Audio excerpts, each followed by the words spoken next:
무서운 얼굴 불같은 성격 일거에 버리고 40년 묵언. 석봉 선사가 머물렀던 계룡산 산중 암자 신흥암 뒤로 천진보탑 바위가 보인다. 석봉이 계룡산을 떠나는 날 산짐승들이 밤새 울부짖어 계룡산이 발칵 뒤집혔다고 한다.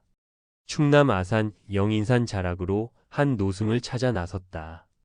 세상에 드러내기를 전혀 원치 않는 그를 어렵사리 만나는 감회에 젖어 산길을 오르니 막다른 곳이다. 토굴 같은 집이 외로이 서 있다. 노승이 산에서 주워 까놓은 것을 보이는 쥐밤들이 널린 방에 한 노승이 앉아 있다. 해철 스님이다. 80대 노구라곤 믿어지지 않을 만큼 허리가 꼿꼿하다. 이것이 수행자의 힘인가? 강하되 위협적이지 않다. 그를 마주하자마자 칠흑 같은 어둠이 방안을 덮는다. 그러나 그는 불을 켤 생각조차 않는다. 다른 사람들은 한 발을 옮길 수 없는 칠흑 같은 밤 중에도 계룡산 숲 속을 뛰어다녔다는 그다. 어둠 속에서 호랑이 불빛처럼 빛나는 해철의 안광이 이 세상에 단 한 차례도 드러난 적이 없던 그의 스승 석봉 선사의 삶을 토해낸다. 석봉은 무섭게 생긴 인물이었다. 머리는 까지고 입술은 튀어나오고 눈빛은 상대의 심장을 찌르듯해 마치 사천왕 같았다. 전남 곡성 견면에서 태어난 석봉은 7살 때 몸이 아파 7살에 곡성 관음사에 맡겨져 기도를 시작했고 그것이 출가길이 되었다. 불경을 익히기 위해 지리산 화엄사로 옮겨간 석봉은 구례 중학교를 다니면서 사천왕 같은 얼굴값을 하기 시작했다. 유도 3단이던 그는 우리 밖을 나온 산짐승처럼 구례 시내를 주먹으로 휩쓸고 다녔다. 보다 못한 구례 군수가 화엄사 주지에게 그를 산문 밖에 내보지 말도록 편지를 쓰자. 석봉은 내가 군수면 군수지 왜 남의 발까지 묶으려고 하느냐며 군청을 뒤집어 놓았다. 그가 38살에 참선을 하겠다며 만행에 나섰다. 금강산 마하연에서 1년간 참선 정진한 그는 금강산에서 마가목 지팡이를 만들어 짚고 강원도 오대산 상원사 선방으로 도반과 함께 갔다. 그런데 하룻밤 자고 나니 지팡이가 없었다. 화가 난 석봉은 오늘 밤 안으로 지팡이를 가져다 놓지 않으면 모두 가만두지 않겠다고 으름장을 놓았다. 다시 하룻밤을 자고 나자 지팡이는 돌아와 있었다. 그러나 정작 상원사 선방에선 그의 도반의 방부살기를 요청은 받아주면서 그의 방부는 거절하는 것이 아닌가. 참선길이 막히게 된 그는 왜 방부를 받아주지 않는지 모르겠다며 분통을 터뜨렸다. 그러자 함께 온 도반이 아직도 그 이유를 모르느냐며 스님이 화를 내면 꼭 사천왕 같아서 다른 스님들이 무서워 함께 살기를 꺼린다고 말해주었다. 걸핏하면 화를 내는 자신의 존재 자체가 남에게 위협이라는 얘기였다.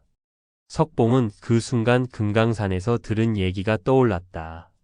한 스님이 마하연 돈도함에서 있는데 마당에 있던 뱀이 부엌으로 들어가 타고 남은 재를 묻혀 자기 몸으로 마당에 글을 썼다. 자신은 원래 홍도 스님이었는데 아파서 누워있다가 바람에 문이 확 닫히는 바람에 발이 끼었다고 단 한 번 화를 낸 과보로 이렇게 뱀의 몸을 받았다는 것이었다. 그 길로 석봉은 상원사 조실 하남선사 앞에 가 삼배를 올렸다. 화 진심을 놓겠습니다. 방부를 받아주십시오. 진정 진심을 놓을 수 있겠는가? 저는 한다면 합니다. 그 순간 사천왕처럼 무섭던 석봉은 더 이상 세상에 존재하지 않았다. 하루아침에 변한 그의 모습이 믿기지 않던 성객들이 처음엔 시험 삼아 욕을 해도 빙그레 웃을 뿐이었고 나중엔 발로 차도 웃을 뿐이었다. 그 뒤 열반할 때까지 40여 년간 그는 꼭 하지 않으면 안 될 말 외엔 입을 여는 법도 없었다. 사실상 40여 년의 묵언이었다. 해철이 9년간 모시고 산 계룡산 신흥암에서도 석봉의 말 없는 정지는 한결같았다. 신흥암은 천연바위 속에 석가모니 진신사리가 있어 가끔씩 방광한다는 천진보탑으로 유명한 곳이다. 신흥암에서 방광하는 것은 천진보탑만이 아니었다. 전기불도 없던 시절 신흥암에서 기도하던 불자들은 칠흑 같은 밤, 석봉의 방에서 방광을 자주 목격하곤 했다. 말 없던 석봉이 남긴 유일한 문답이 있다. 그는 누가 가장 센 사람이냐고 물었다. 그러면 사람들은 왕이나 천하장사나 호랑이라고 답했다. 그러나 그는 참는 장사를 당할 자가 없다며 인욕 참음이 제일 강한 것이라고 했다. 이것이 석봉의 5가지 제일 법문이다. 그는 이어 무엇이 가장 이로운 것이냐고 물으면 사람들은 돈이나 명예나 지위를 탑했다. 그러나 그는 무병이 이롭다고 했다.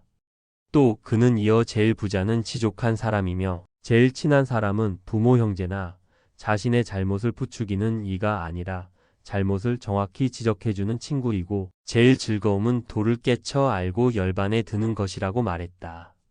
석봉은 3일간 스스로 곡기를 끊고 앉은 채 열반했다.